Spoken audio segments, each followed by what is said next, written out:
The State Department of Health announced this morning or over the weekend no new cases. That means the case count for Minnehaha County remains at 3 for coronavirus in our community. I would like to encourage everyone this morning that while we do continue to have 3 cases in Minnehaha County, and we've not seen that increase over the last few days, I would not want anyone to get lulled into a false sense of security. While this is good news over the last few days, we need and must stay vigilant in our commitment to social distancing and practicing good respiratory hygiene and hand washing. Based on updated CDC guidance that came out just yesterday, we intend to take recommendations to the Board of Health which may become regulations that will be presented to the City Council to limit single gatherings of 50 people or less in our city-owned and operated facilities. In the interest of public health of our communities, private organizations in our community are encouraged to abide by this same 50-person limitation. So social distancing means that people, especially those most vulnerable to this disease, need to avoid mass gatherings. Those include older adults, and those include people who have serious chronic medical conditions like heart disease, diabetes, lung disease, or other conditions that make them perhaps immunosuppressed or more susceptible to disease and the impacts of disease. So again, also in terms of social distancing, I want to speak to parents. I want you to please keep your students from gathering together this week. Schools are closed, and it's in an effort to keep students separated. Please, students should be remaining at home and not gathering together. This is a time also for us to be calm, and it's a time for everyone to be a good neighbor. If you know of an older person or someone that is concerned about being out in the public, please offer to help them.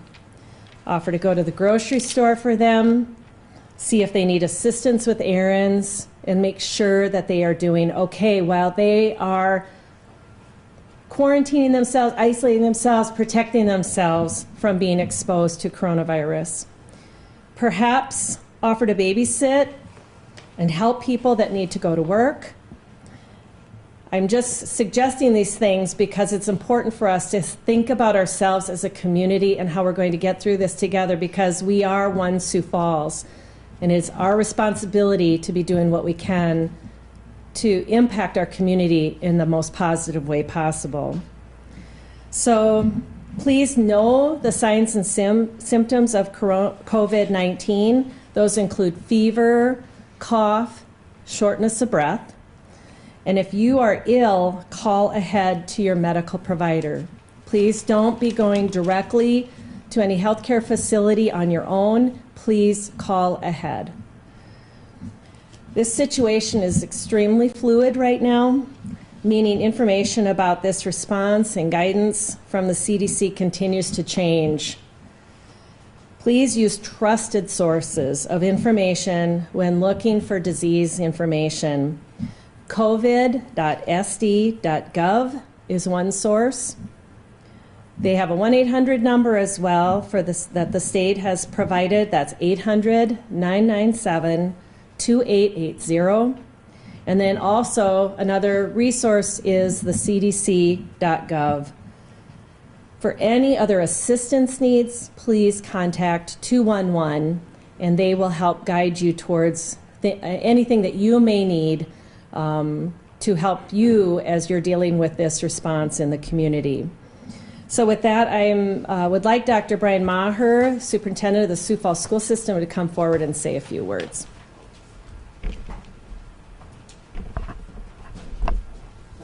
Good morning, everyone. Thank you, Jill. I would say, first of all, that the One Sioux Falls fairly recently adopted motto in our community has never been more evident to me than it has been during this past week. We feel thankful as the Sioux Falls School District to be part of the ecosystem that is the city of Sioux Falls. I would tell you, as citizens of this community, we've had a tremendous amount of interaction with Jill Franken, with Sandy Frentz, with Regan Smith, and with numerous other peoples. I've had direct interaction with our mayor, and the support that we feel as a school district from our city is phenomenal, number one, and incredibly comforting, number two. So that's the first thing I want to say. The second thing I want to say is our chief role is the development of students. Almost always that development is academic in nature.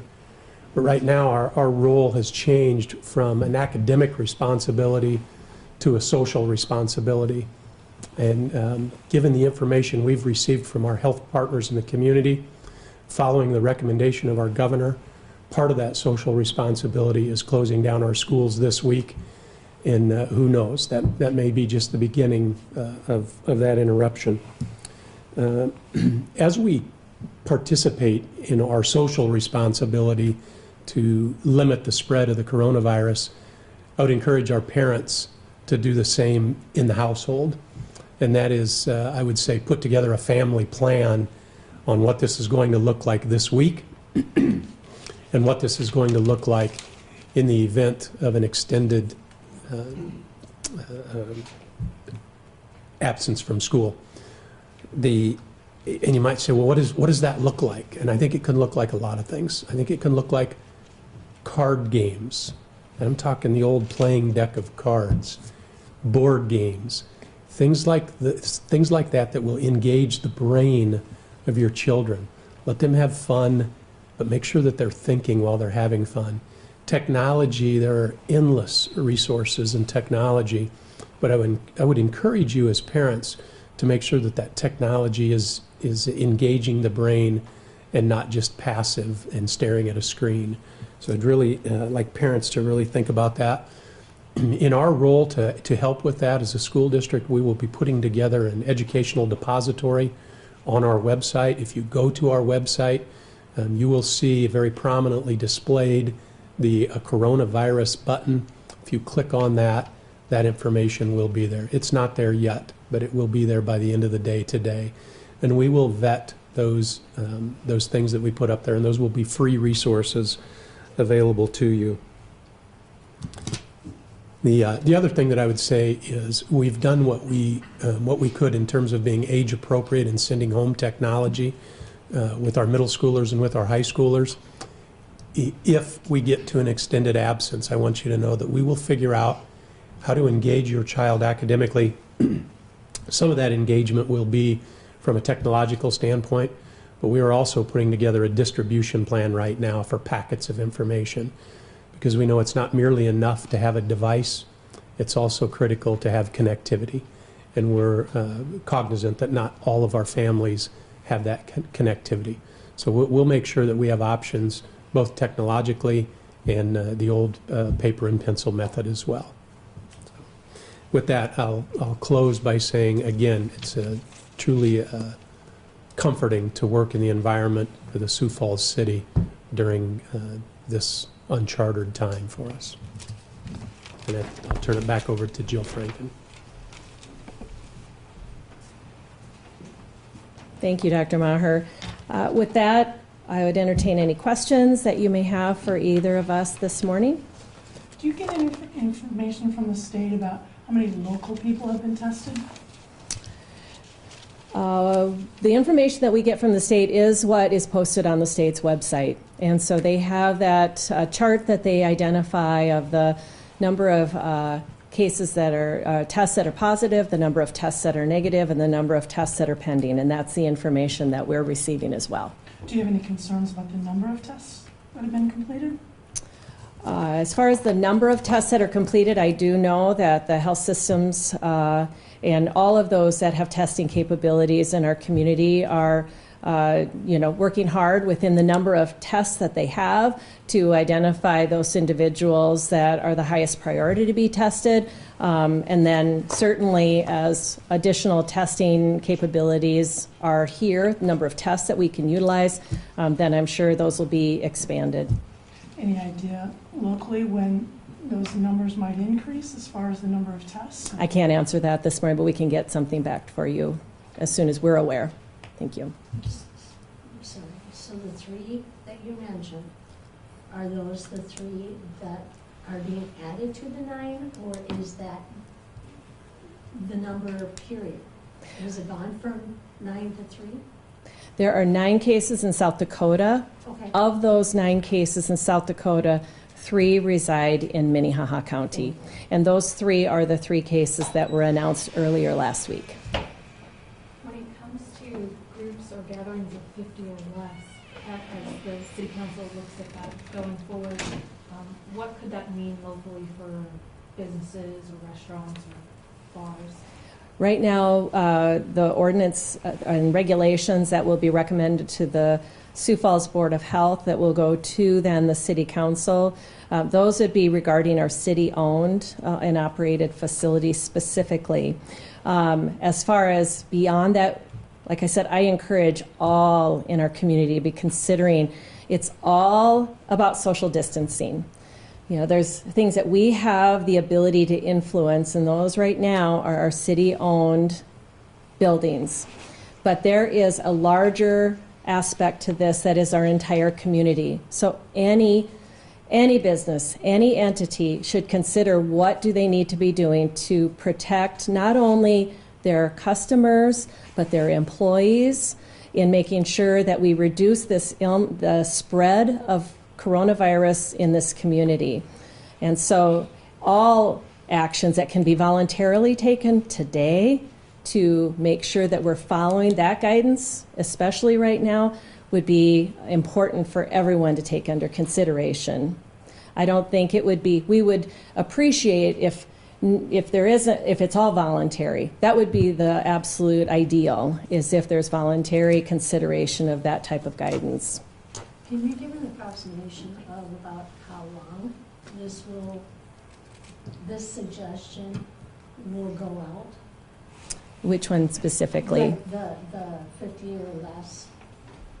Well, it is a good question. It wasn't only days ago that we had to go to the City Council, which was Thursday, around the recommendation around restricting 250 or gatherings of 250 or more. That was Thursday. On Sunday, then, we have the recommendation of 50 or more, that we restrict gatherings of 50 or more. So it is, as noted earlier, extremely fluid.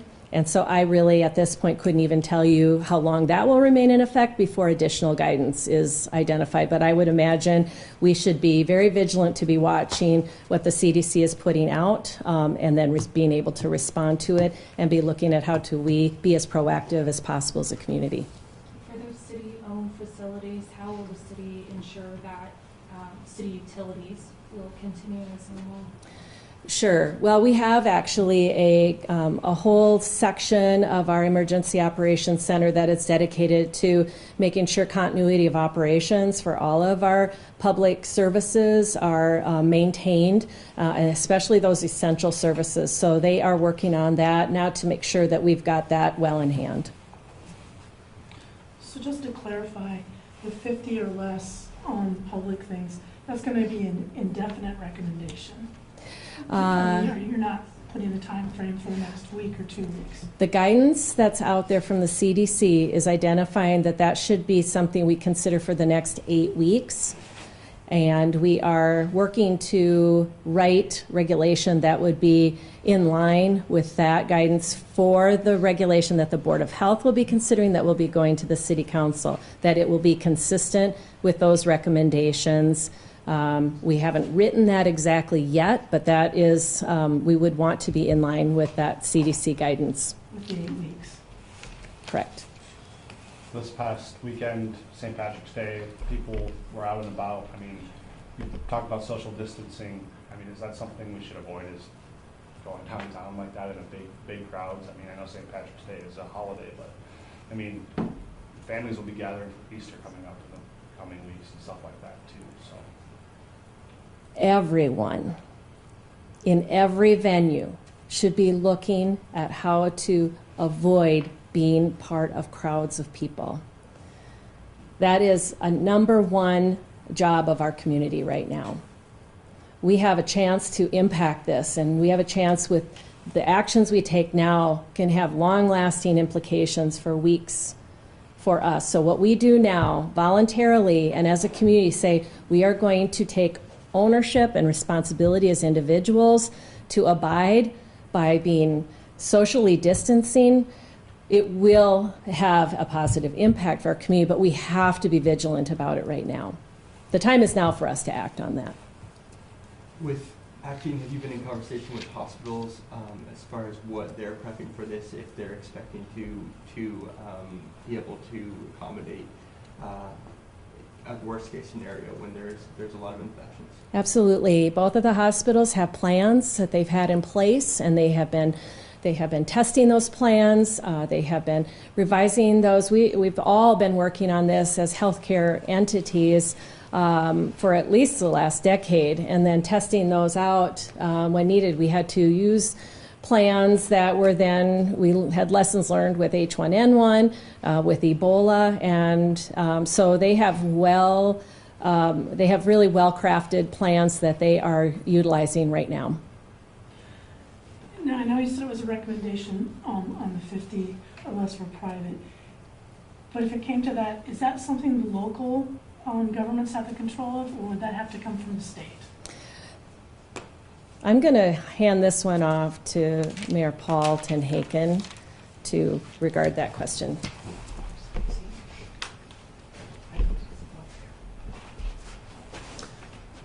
Hey, good morning. Yeah, I'll bring the attorney up here with me too. So we as municipalities technically don't have the jurisdiction to mandate closures of businesses, mandate bar, restaurant closings, things like that. So that's not a municipal level decision. That would be a decision that we would look to the state to help us with, and guidance that we look to the state to help us with. The role we're taking with that right now is saying, this is what we're doing at our city-owned properties and city-owned facilities. So we're asking and strongly encouraging the private sector to follow suit.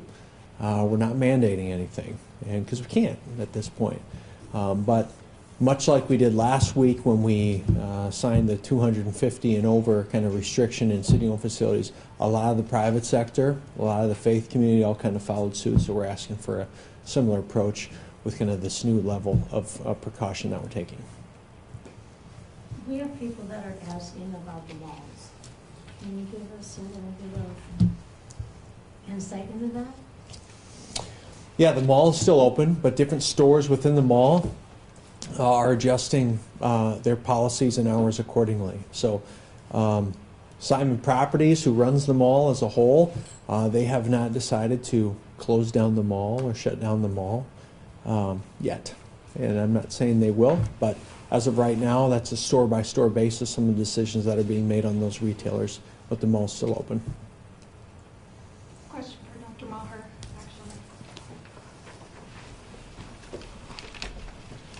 actually. Don't be afraid to ask the mayor any questions you have for me. In the event of longer-term absence from school, what, I guess, are the contingency plans for maybe an extended school year, or how it could affect graduation? We had parents, especially with seniors, ask how this could be handled going forward. Yeah, today I don't know the answer to that question. I expect we'll get guidance from the Department of Education and from the governor's office on what we'll have to make up and what might be more permissive in terms of makeup. So that one's way too early to call. And I believe that you've been getting information from parents. I got the most awesome email from a Lincoln High School student last week asking me to make sure that she can walk across the stage in May. And certainly that would be my goal, but it's way too early to make a call on that. When it comes to the CDC recommendation of 50 or less, if school comes back into session as normal Monday, how is the district kind of going to handle that guidance? Yeah, we're putting in some social distancing requirements in our buildings. Things as simple as the lunch line. It's going to extend a whole lot further than it used to, but that's important. Those sorts of things that we would do, and I'm not convinced we'll be in school on Monday. I mean, I think that's so much changed so quickly last week that we'll see if that happens. Again, I think right now our responsibility is a social responsibility. And if it's wise to be back in school on Monday, we'll do that. We'll do that for lack of interruption of the academic learning, the continuity that takes place there. But also there are a whole lot of parents who could get their lives somewhat back to normal if we're in that situation. So I hope we're there, but there's certainly no guarantee that we'll be there even Monday. Given that, hourly, paraeducators, administrative staff, are Yep. they being paid during this time off? They wouldn't be paid right now, but we're going to figure out how we do that. We don't want to lose employees because of this, and so we'll figure out with our Board of Education, we'll figure out how to make sure that everybody gets compensated, either an opportunity to make up that time, or if it's an extended period of time, maybe there's just some sort of a grace given for that time lost. I don't know what that is, what that looks like today, but I do know this. If we let those folks go and we don't pay them, they're going to be snatched up really quickly by other employers, and we would have a whole different problem whenever this coronavirus issue passes. So we'll make sure that we take care of our employees. Are you taking actions to ensure students get lunches or other meals? Yeah, I'm glad you asked that question because I failed to bring that up early. Again, part of our social responsibility. Immediately when we knew schools were going to be closed, we knew we were going to feed kids, and so that was a no questions asked for us. At the time we made the decision, we didn't even know if those lunches would be reimbursable. Since then, we found out that they will be, so it won't be a financial hardship for us. But we would have done that anyway. We've also had unbelievable outpouring of help from many in the community, for-profit and not-for-profit, who have said, how else can we help to make sure that the food insecurity issue doesn't become more of a problem? And so if you'll go by several of, you can see on our website, we have several buildings open from 11:30 to 12:30 today for lunches. And I would tell you that if we extend into next week, we'll figure out how to distribute lunch and breakfast to our students. Given that transportation could be an issue for some of those with free and reduced lunches, they can't get to the school. Yep. How are they going to get those free and reduced lunches? Number one, we set up in our free and reduced lunch sites. So in terms of being in our community, we're very strategic in where we set up those sites. So in almost every case, it's walkable for the majority of our kids who are on free and reduced price lunches. Not for all of them, but for a majority of them. And for those that's not walkable, is there a plan for that? I don't have a plan for that. And those lunches are available, are they available in the school and by take and go? Yeah, those are grab and go. Those are box lunches. And those are available for any student. You don't have to qualify for free or reduced price lunch. Those are available for any student who would come to that site. I think I looked at Monday through Fridays, or Monday through Wednesday initially. Is this Monday through Friday now, or is it? It is Monday through Wednesday. There will be other options Thursday and Friday. That Thursday and Friday were not school days for us. Okay. One question I had related to continuity. You've taken care of addressing some academic but social needs as well. You think of the special needs students, those can be the most challenging. Yeah. What's the plan for connecting with those students Yeah. for continuity of education and other skills? That's a great question, and I would tell you that it's even more complex. You know, when we're talking about our special needs students, those students have an IEP, an individualized education plan, and there is great nuance from student to student who is on an IEP. So there's not a one plan fits all for our IEP students. Some of our special needs students will be able to be responsible for their own learning, just like their non-IEP colleagues. Some of them need a great deal of care.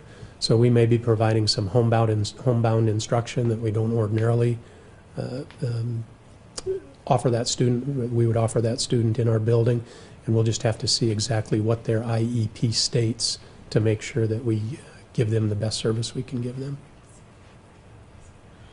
If there was a request you could make of the state in terms of I know it's uncertain, but what would be the priority you would look at saying, okay, we need assistance with this? Is it waiver of testing in the future? Yeah, it depends. So it's so hard to answer that question right now. It depends on the duration. If we're out of school for a month, if we're out of school for longer than a month, I think waiver of testing will be crucial, or at least delays in testing. I think waiver of attendance requirements. I think some of those things have to be addressed, and they will be. I know our Department of Education is aware of those. I know the governor is aware of those, and so I really believe that we'll come to a logical conclusion. We just need more information to figure out what problem we're dealing with.